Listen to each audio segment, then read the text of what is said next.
Sama saudara dan saudari yang terkasih dalam Kristus, pencinta Sang Sabda.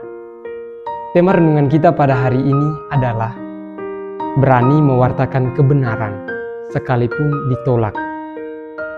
Apakah kita pernah mengalami penolakan dalam hidup? Jika pernah, bagaimana kita menanggapi situasi itu? Injil hari ini menceritakan bagaimana Yesus kembali ke Nazaret, kota tempat ia dibesarkan. Pada hari Sabat, seperti kebiasaannya, ia masuk ke rumah ibadat, membaca kitab suci, dan mengajar. Semua mata tertuju kepadanya, dan orang-orang terpesona oleh kata-kata penuh rahmat yang keluar dari mulut Yesus. Awalnya mereka menerima dia dengan penuh kagum.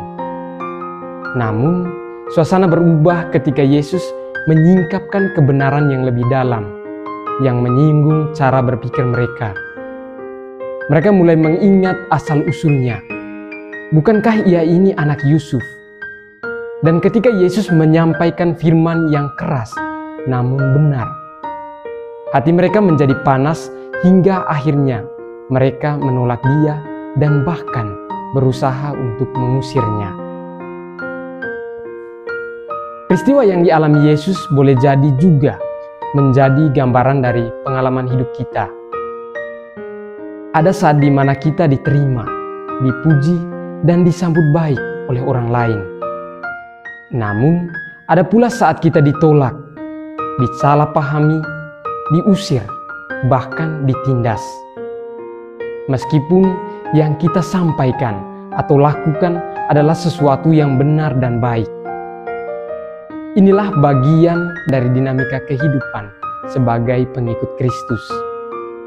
Ada beberapa poin yang bisa kita renungkan dari perikop Injil hari ini.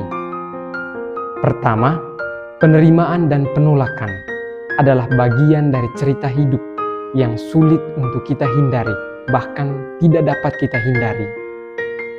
Tidak ada orang yang hidupnya selalu mulus, selalu diterima, atau selalu didukung oleh orang lain. Yesus sendiri, sang kebenaran sejati, ditolak oleh orang sekampungnya.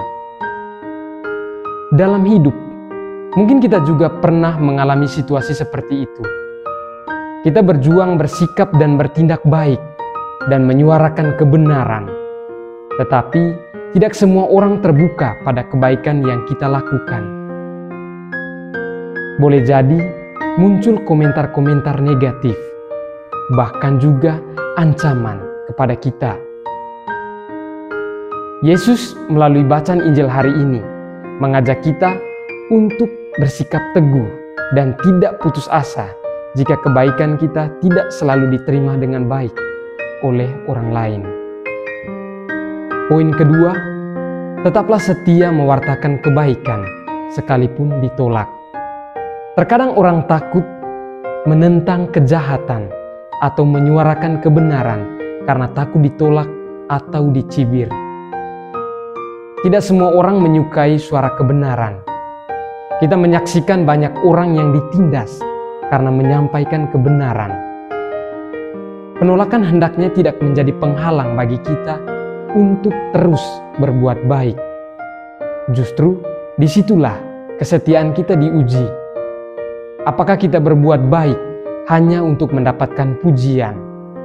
Ataukah karena memang inilah panggilan hidup kita sebagai murid Kristus?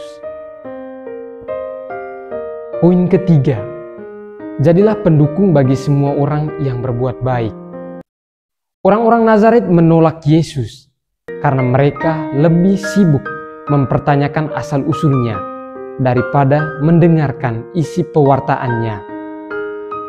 Janganlah kita jatuh pada persoalan yang sama atau pada sikap yang sama, pada situasi yang sama.